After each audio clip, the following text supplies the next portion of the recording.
O sermos de facto os únicos na Península Ibérica, um dos únicos na Europa e mesmo no mundo, faz-nos sentir que fazemos história e muitas vezes as pessoas perguntam: és o chefe com mais estrelas, português com mais estrelas em diferentes restaurantes? Ótimo também, mas interessa mais o puxar por Portugal, o puxar pela cozinha portuguesa.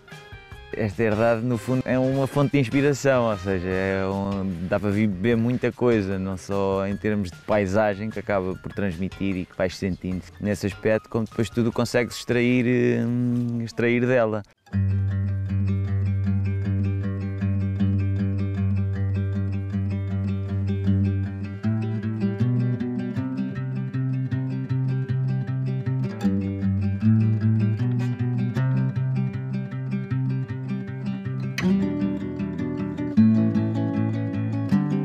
O Encanto tornou-se então o primeiro restaurante com carta 100% vegetariana a conseguir uma estrela Michelin na Península Ibérica.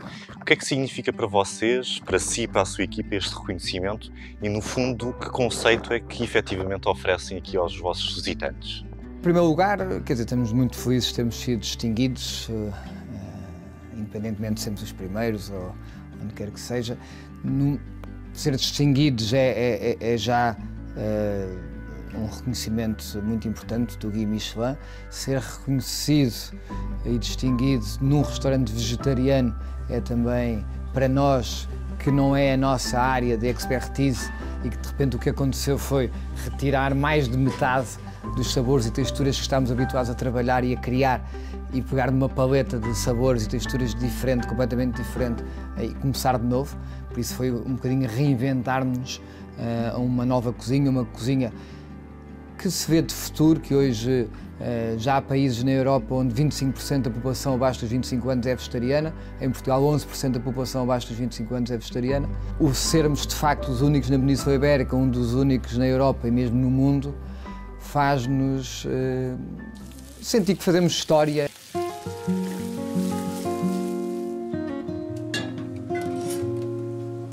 A nossa inspiração vem claramente da natureza e de tudo aquilo que a natureza tem para nos oferecer no momento em que está no seu auge. Neste momento acabamos de mudar, estamos a trabalhar muito com o nabo, que é um legume de época, estamos a servir aipo e, como não poderia deixar de ser, na altura de Natal, uma rabanada, uma versão um bocadinho diferente, algo que surpreende, mas traz algum conforto também.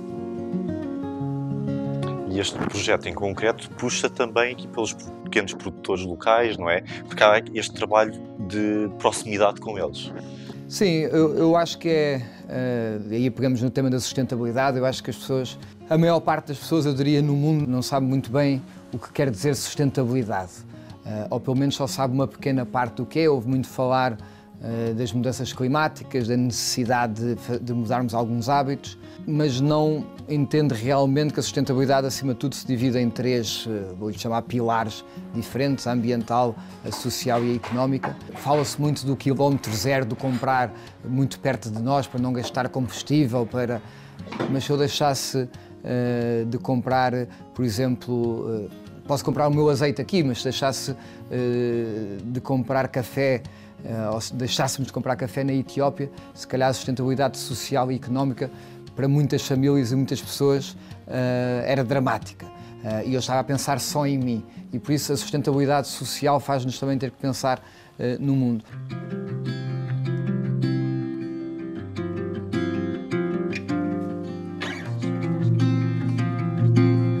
O grande desafio inicial foi conseguirmos ter uma produção de vegetais, de legumes, de ervas, de flores que fosse possível de utilizar no restaurante.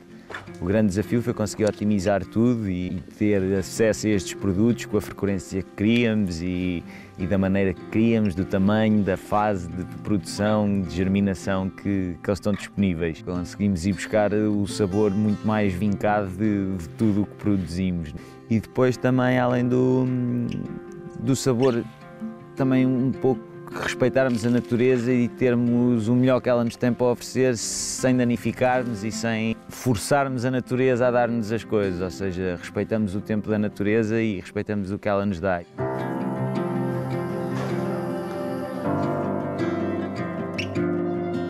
É um conceito que é inspirado nas paisagens portuguesas. Portanto, é bastante sazonal, a maior parte destes produtos são todos produzidos, na herdade, no tempo.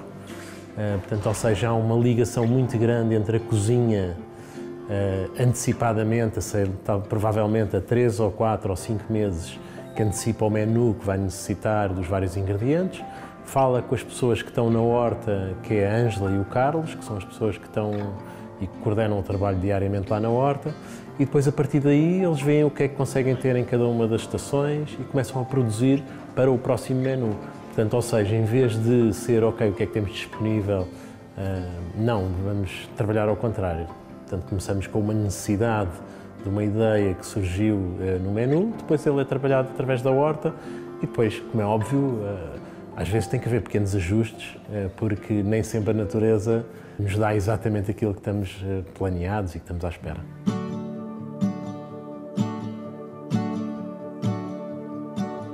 Nós temos uma sala onde temos uma mesa corrida com 6 metros, onde cabem confortavelmente 14 pessoas sensivelmente. E, portanto, essa foi a nossa primeira limitação e, portanto, foi a partir desse espaço limitado que nós pensámos, também muito ligado ao nosso conceito de Silent Living, que é receber as pessoas em nossa casa, como é que nós iríamos transformar esta refeição numa refeição de família, de partilha entre as pessoas, mas ao mesmo tempo que fosse muito delicada, muito especial, muito ligada à natureza, muito sustentável também, e que tivesse este brilho e esta aura assim também muito feliz e muito alegre e muito positiva.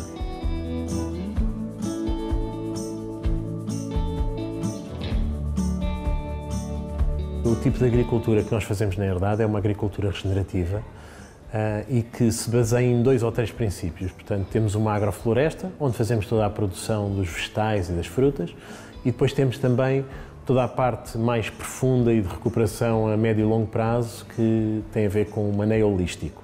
Esta ligação do maneio holístico vem-nos através de um grupo americano que se chama Savory Institute, para fazer o quê? Para fazer a recuperação dos solos, para que consigamos garantir uma série de coisas que hoje em dia são os problemas que a natureza e que nós todos no planeta atravessamos. 1, falta de comida.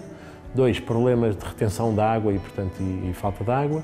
3, a questão da libertação do carbono para a atmosfera e o problema da mitigação e da subida das temperaturas a nível mundial. É bastante interessante perceber, os animais movem-se todos juntos e, portanto, para que cada uma destas parcelas de terreno tenham um fortíssimo impacto, mas durante um período mínimo de tempo. E, portanto, isto é uma forma de mostrar ao mundo que é possível fazer agricultura de uma forma bastante saudável para o planeta.